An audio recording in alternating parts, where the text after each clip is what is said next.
once more in the Citadel.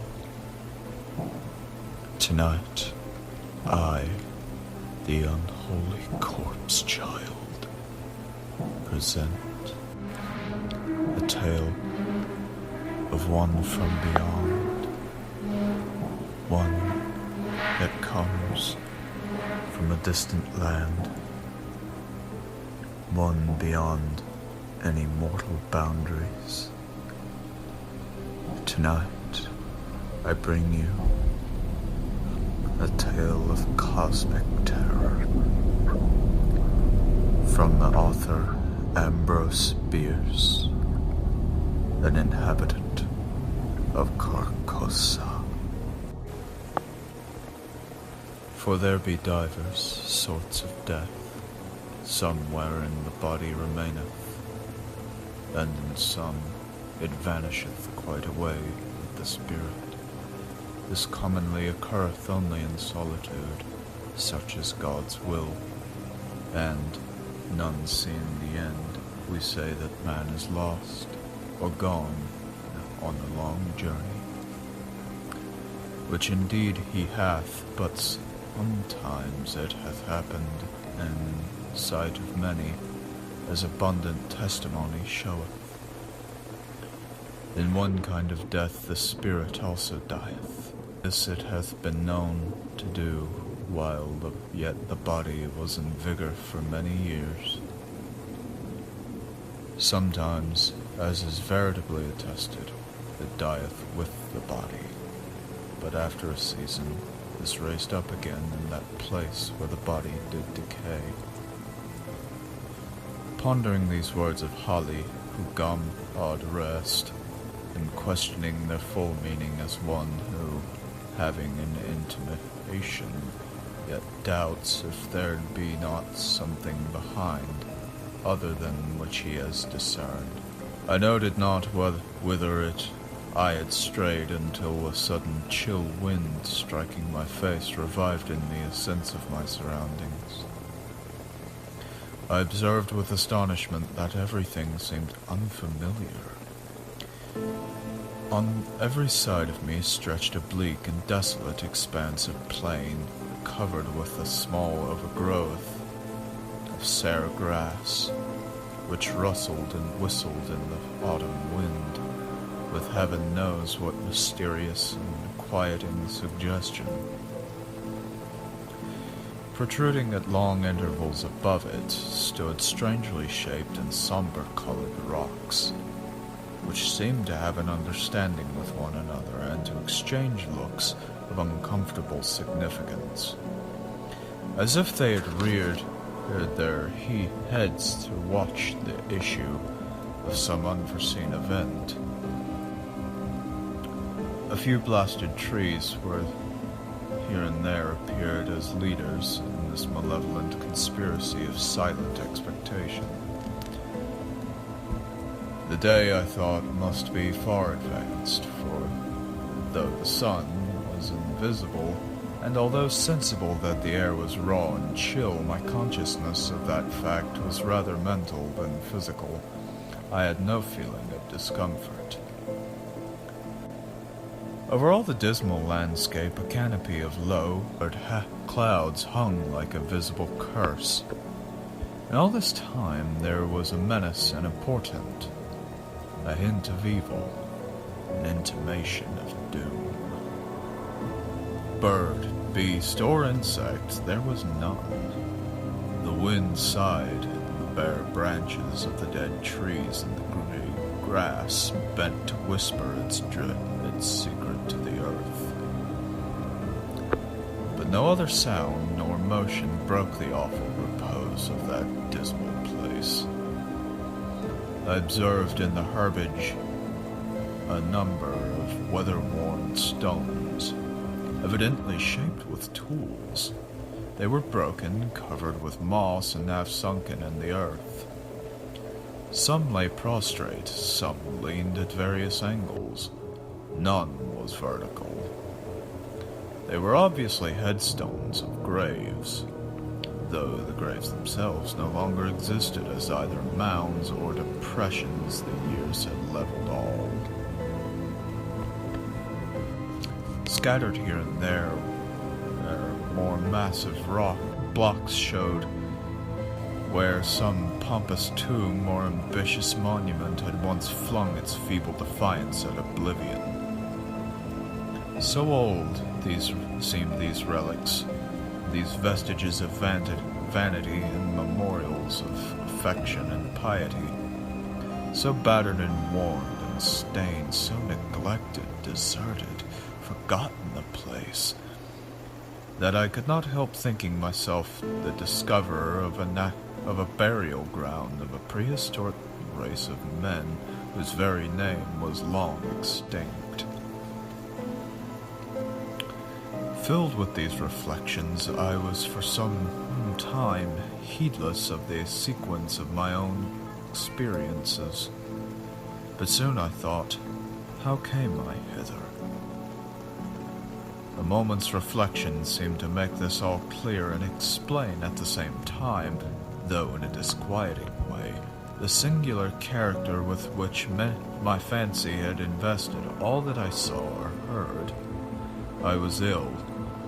I remembered now that I had been prostrated by a sudden fever, and that my family had told me, in my periods of delirium, I had constantly cried out for liberty and air, and had been held in bed to prevent my escape out of doors. Now I had eluded the vigilance of my attendants, and had wandered hitherto. To where? I could not conjecture. Clearly I was at a considerable distance from the city where I dwelt, the ancient and famous city of Carcossa. No signs of human life were anywhere, nor visible nor audible. No rising smoke, no watchdog's bark, no lowing of cattle, no shouts of children at play. Nothing but that dismal burial place, with its air of mystery and dread due to my own disordered brain. Was I not becoming again delirious? There beyond human aid? Was it not indeed all an illusion of my madness? I called aloud the names of my wives and sons, reached out my hands in search of theirs. Even as I walked among the crumbling stones and the withered grass, a noise behind me caused me to turn about. A wild animal, a lynx, was approaching.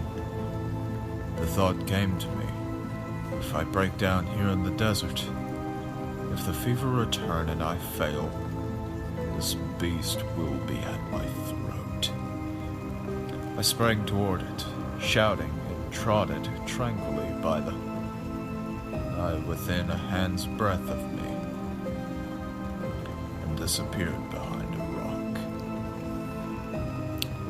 A moment later, a man's head appeared to rise out of the ground and a short distance away. He was ascending the farther slope of the low hill, whose crest was hardly to be distinguished from the general level. His whole figure soon came into view, against a background of grey cloud. He was half naked, half clad in skins. His hair was unkempt, his beard long and ragged. In one hand he carried a bow and arrow. The other held a blazing torch with a long trail of black smoke. He walked suddenly and with caution, as if he feared falling into some open grave concealed by the tall grass. This strange apparition surprised me, but did not alarm. In taking such a course as to intercept him, I met him almost face to face, accosting him with the familiar salutation. God keep you. He gave no heed, nor did he arrest his pace. Good stranger, I continued, I am ill and lost. Direct me, I beseech you, to Carcossa. The man broke into a barbarous chant in an unknown tongue, passing on and away. An owl on the branch of a decayed tree hooted dismally, and was answered by another in the distance.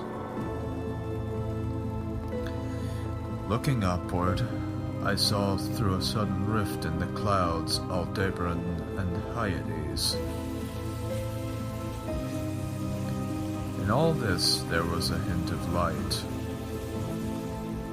The lynx, the man with the torch, the owl, yet I saw even the stars in absence of the darkness.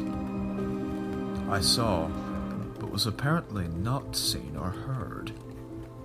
Under what awful spell did I exist? I seated myself at the root of a great tree, serious to consider what it were best to do. That I was mad I could no longer doubt, yet recognized a ground of doubt in the conviction. Of fever I had no trace. I had, withal, a sense of exhilaration and vigor altogether unknown to me, a feeling of mental and physical exaltation. My senses seemed all alert. I could feel the air as a ponderous substance. I could hear the silence. A great root of the giant tree against whose trunk I leaned, as I sat, held enclosed in its grasp a slab of stone. A part of which protruded into a recess formed by another root. The stone was thus partly protected it from the weather, though greatly decomposed. Its edges were worn round, and its corners eaten away, its surface deeply furrowed and scaled. Glittering particles of mica were visible in the earth about it, vestiges of its decomposition. This stone had apparently marked a grave out of which the trees sprung ages ago. The tree's exacting roots had robbed the grave and made the stone a prisoner. A sudden wind pushed some dry leaves and twigs from the uppermost face of the stone. I saw in the low relief letters of an inscription and bent to read it. God in heaven. My name, in full, the date of my birth, and the date of my death. A level shaft of light illuminated the whole side of the tree as I sprang to my feet in terror. The sun was rising in the rosy east. I stood between the tree and its broad, red disk. No shadow darkened the trunk. A chorus of howling wolves saluted the dawn. I saw them sitting on their haunches, singly and in groups, on the summits of irregular mounds and tumuli, filling half of my desert prospect and extending to the horizon. And then I knew that these were the ruins of the ancient and famous city of Carcossa. Such are the facts imparted to the medium bay rolls by the spirit of Sieb Alar Robardi.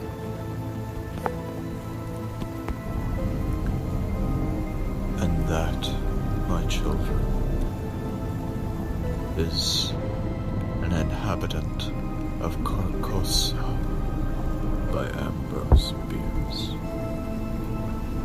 Thank you for joining me once more.